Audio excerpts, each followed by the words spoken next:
Greetings everyone, Sharon Danley of 2 Minute Tips here with a little heads up to let you know that I've had a compound compressed fracture of my shoulder from a fall. Needless to say, this has hampered my life and my ability to create videos and lives for you. Right now, my number one job is to eat right, drink plenty of liquids, manage my pain without opioids, and just get better as smartly as I can.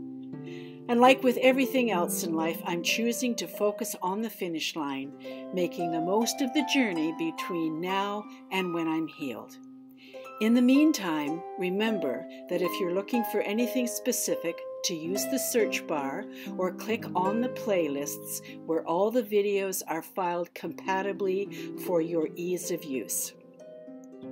And remember that patience, persistence, and practice will help you achieve your goals, and these videos are set up to help you with that.